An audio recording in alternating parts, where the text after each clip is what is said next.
Politics और law के बीच की तालमेल तो देख ही सकते हैं। एक और लीगल डिफॉर्मेशन, एक और पॉलिटिकल टसल और एक बार फिर से कोर्ट रूम में इंटेंस हियरिंग हुई है। Hello guys and welcome back to law Chakra. तो आज के वीडियो में हम डिस्कस करेंगे Atishi versus BJP leader Praveen Shankar Kapoor वाले केस की, जिसमें कोर्ट ने एक बहुत ही इंपॉर्टेंट फैसला दिया है और फ्रीडम ऑफ स्पीच को वापस से इन्फोर्स किया है। क्या था ये पूरा मामला और कैसे इस केस से इंडियन पॉलिटिक्स और लीगल सिस्टम पर एक इम्पैक्ट पड़ेगा, चलिए सब समझते हैं। तो दोस्तों, ये मुद्दा तब शुरू हुआ था जब आम आदमी पार्टी लीडर और दिल्ली सीएम आतिशी मरलेना ने एक बहुत ही बड़ा क्लेम किया था। उन्होंने कहा कि बीजेपी ने आम आदमी पार्टी के 21 एमएलएस को 25-25 करोड़ रुपए ऑफर किए ताकि वो पार्टी बदल सके और दिल्ली की आम आदमी पार्टी सरकार गिर सके। ये काफी बड़ा ही आरोप था और जिसके बाद बीजेपी लीडर प्रवीण शंकर कपूर ने आतिशी पर डिफेमेशन का केस डाल दिया। उनका कहना था कि ये स्टेटमेंट सिर्फ बीजेपी की बदनामी करने के लिए दिए गए थे और बिना किसी प्रूफ के ऐसे एलिगेशंस लगाना डिफेमेशन का रोल प्ले करता है। इस केस में राउज एवेन्यू कोर्ट ने आतिशी के खिलाफ एक समन पास किया था, लेकिन उन्होंने सेशंस कोर्ट का रुख किया और ये समन चैलेंज किया। और फिर स्पेशल जज विशाल गोगने ने क्या कहा, चलिए समझते हैं और देखते हैं कि कैसे इस केस में इलेक्टोरल बॉन्ड्स का मुद्दा भी उठा है। जज गोगने ने एक तरीके से डिफेमेशन की बाउंड्रीज को वापस से डिफाइन किया है और इस समन ऑर्डर को मटेरियल एरर डिक्लेयर किया। जी हाँ, आपने सही सुना। उन्होंने कहा कि अगर इस तरह के स्टेटमेंट्स डिफेमेशन माने जाने लगे तो हर टॉप पॉलिटिकल लीडर्स के अगेंस्ट केसेस फाइल हो सकते हैं। मतलब अगर किसी पार्टी का लीडर किसी दूसरे पार्टी के खिलाफ ऐसे एलिगेशंस लगाए तो हर एक केस कोर्ट का समय बर्बाद करने लगेंगे, जिसकी वजह से डेमोक्रेटिक बैलेंस में एक इम्बैलेंस क्रिएट हो जाएगा। जज ने ये भी कहा कि डेमोक्रेसी में राइट टू नो एक इम्पोर्टेंट कॉन्सेप्ट है जो सुप्रीम कोर्ट ने इलेक्टोरल बॉन्ड्स केस में भी रिकॉग्नाइज किया था। अगर आतिशी के एलिगेशन सच है तो इन्वेस्टिगेटिव एजेंसी की तो उसकी जांच करनी चाहिए और अगर नहीं तो ये पॉलिटिकल बैटल है जो इलेक्शंस में होने चाहिए, ना कि कोर्ट रूम में। अब दोस्तों, ये केस एक बहुत ही इंपॉर्टेंट सवाल को भी जन्म देता है कि क्या political statements freedom of speech के अंदर आते हैं या डिफेमेशन के अंदर। कोर्ट ने ये क्लियर कर दिया कि अगर एक रिस्पॉन्सिबल लीडर कोई पॉलिटिकल एलिगेशन लगाता है तो ये डेमोक्रेसी का हिस्सा है। हर चीज डिफेमेशन नहीं हो सकती, वरना ऐसे तो पॉलिटिकल लीडर सिर्फ कोर्ट्स के चक्कर काटते रह जाएंगे।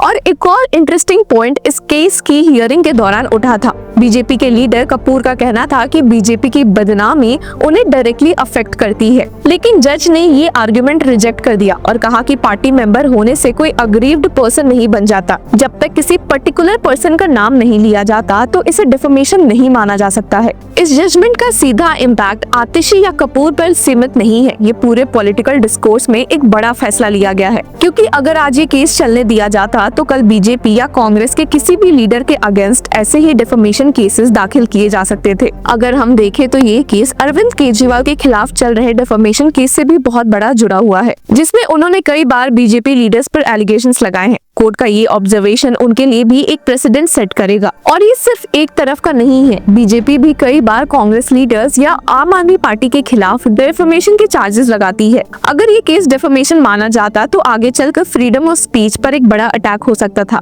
अब जहां कोर्ट ने इस केस में इस समन इशू को क्वॉश कर दिया है, वहीं उन्होंने एक बड़े कॉन्स्टिट्यूशनल प्रिंसिपल को वापस से उठाया है। कोर्ट ने कहा कि बीजेपी जैसे बड़े पॉलिटिकल पार्टी को छोटी पॉलिटिकल पार्टी को सप्रेस करने का हक नहीं है। फ्रीडम ऑफ स्पीच का हिस्सा है कि एक लीडर करप्शन के एलिगेशंस उठाए। आतिशी को एक विसल ब्लोअर माना जा सकता है जो एक क्रिमिनल ऑफेंस का डिस्क्लोजर कर रही थी। अब दोस्तों, आप ही बताओ, अगर एक पॉलिटिकल लीडर करप्शन के खिलाफ अपनी आवाज उठाएगा तो क्या वो डिफेमेशन के अंदर आ सकता है। कोर्ट ने अपने ऑर्डर में ये भी कहा कि डिफेमेशन एक हाई थ्रेशोल्ड वाला ऑफेंस है, मतलब किसी के अगेंस्ट एक स्ट्रॉन्ग क्रिमिनल केस एस्टैब्लिश करने के लिए पूरी तरह से प्रूव करना पड़ता है कि जानबूझकर झूठी बात कही गई थी। कोर्ट ने कहा कि आतिशी के एलिगेशंस करप्शन पर बेस्ड थे। उन्होंने जो कहा वो पब्लिक के राइट टू नो में आता है। अगर बीजेपी सच में इनोसेंस प्रूव करना चाहती है तो डिफेमेशन केस के बजाय इन्वेस्टिगेशन को आगे बढ़ावा देती। ये बातें इलेक्टोरल बॉन्ड्स केस और सुप्रीम कोर्ट के कई डिसीजन से भी अलाइन करती है। दोस्तों, ऐसे माने तो लोगों का कहना है कि ये पहली बार नहीं है जब छोटी पॉलिटिकल पार्टीज को कोर्ट में खींचा जा रहा है उन्हें चुप कराने के पर्पज से। आम आदमी पार्टी के मल्टीपल लीडर्स को ईडी और सीबीआई के केसेस का सामना करना पड़ा है।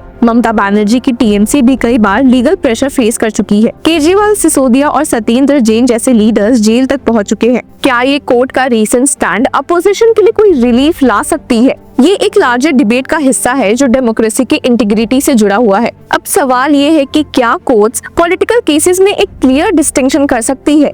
क्या आतिशी के खिलाफ ये केस एक पॉलिटिकल हरासमेंट का था? ये फैसला एक लीगल प्रेसिडेंट बन सकता है जो फ्रीडम ऑफ स्पीच और डिफेमेशन के बीच का एक डिफरेंस बता सके। अब हमने कई दिनों से देखा भी है और देख भी रहे हैं कि दिल्ली इलेक्शंस के समय पर आम आदमी पार्टी के खिलाफ काफी PILs या प्लीज फाइल हो रही है, तो कोर्ट का काम और इंटेंस हो जाता है ये देखने के लिए कि क्या ये केसेस फेक है या जेन्युइन। तो आपका क्या कहना है? क्या कोर्ट का ये डिसीजन सही था या गलत? अपनी राय हमारे साथ जरूर शेयर करें। Until then, keep following law Chakra. Hello law lovers and justice seekers, welcome to law Chakra. हम आपके लिए लेकर आए हैं कुछ बहुत ही exclusive. Introducing law Chakra prime membership, जो आपको देगा exclusive access like never before. चाहते हो कि सबसे पहले आपको मिले latest legal updates? Law Chakra prime के साथ आपको मिलेगा early access to exclusive content, critical case analysis, courtroom battle का ब्रेकडाउन, वो भी बाकी व्यूअर्स से पहले। मोर अपडेट्स, मोर एनालिसिस, यानी कि फुल इनसाइडर एक्सेस, वो भी बस घर बैठे।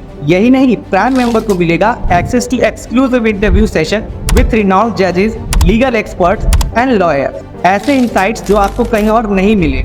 इसी के साथ अगर आप कभी सोचे कि हम कैसे लेकर आते हैं आपके लिए ये लीगल अपडेट्स, तो इसके लिए भी प्राइम मेंबर्स के लिए है हमारे पास एक special sneak peek behind the scenes of law chakra. Brainstorming session से लेकर ब्लूपर्स तक सब कुछ।